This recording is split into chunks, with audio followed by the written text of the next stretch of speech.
Então eu vou convidar quem está nos assistindo a entrar no site da Receita Federal. Eu sei que causa arrepio só de pensar nisso, mas tem algo lá que chama os grandes números no imposto de renda. Então eu sou fissurado nesses números, porque eu fico fazendo conta lá, eu fico o dia inteiro fazendo conta para entender qual que é o universo da riqueza do Brasil e como que algo tão obsceno não incomoda o suficiente. E eu tô falando da classe dirigente, que seria a classe média, que tá vendo o rico cada vez ficar mais longe dele e não consegue fazer nada, porque não tem poder para tanto. A última faixa de rendimento do imposto de renda, quando você pega 1%, você divide em 10 grupos. Aí você pega o último grupo desse 1% dividido em 10 e divide em mais 10. Ou seja, é 0,0 mais pobre, ou não? Ou mais rico? Mais rico. O mais rico, tá. Então o imposto de renda, ele tem 35 milhões de pessoas. Tá? Então a gente está pegando 15% da população brasileira, só. Dentro desses 35 milhões, você vai dividindo em 100 partes, com menor número, mas você chega lá no 0,01% desse universo mais rico.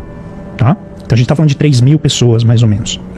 Você sabe qual que é a escala de ganho entre o mínimo e o máximo nesse último? É de 22 milhões de reais a 22 bilhões de reais no ano. Isso não é patrimônio, isso é renda. Isso é fluxo de renda em um ano. Tá? Quando você olha lá o quanto eles devem de imposto, você vai ver, assim, é maior do que todos os outros que vêm antes.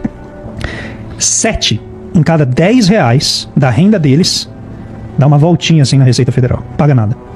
A Receita Federal vem e fala assim, passem 70 em cada 100 reais. Pode passar. O cara tributa 3. Sabe a coisa quando você chega no aeroporto? Nada a declarar? Então, 70 em cada 100 reais. As pessoas não pagam nada. Não é que paga pouco, não paga nada. Então, um sujeito que pegaram lá, ele ganha 1,3 bilhão de reais no ano. Um pesquisador do IPEA pegou esse dado para ilustrar. Ele pagou imposto em cima de 100 milhões. Não é que ele pagou 100 milhões de imposto. Ele pagou imposto em cima de 100 milhões. 100 milhões era o 100% dele para Receita. Isso aí. Isso, é a base tributável dele para a Receita. Ou seja, a alíquota efetiva de imposto que ele pagou foi minúscula, 0,000. Enquanto o trabalhador, ele paga 27,5 na fonte. Por isso que eu brinco que o olerite é o maior 171 que existe, né? Porque o empregador te promete um valor, quando você pega o seu olerite, já vem todos os descontos na fonte. Não tem nem como reagir. E aí depois ele vai tentar lá compensar um pouco na declaração. Mas o rico, para ele 90 bilhões de renda no país em 2021 foram para proprietários rurais, isento de tributação, 90 bilhões. Se você tributa 15% que seja disso, você já consegue financiar centenas de escolas.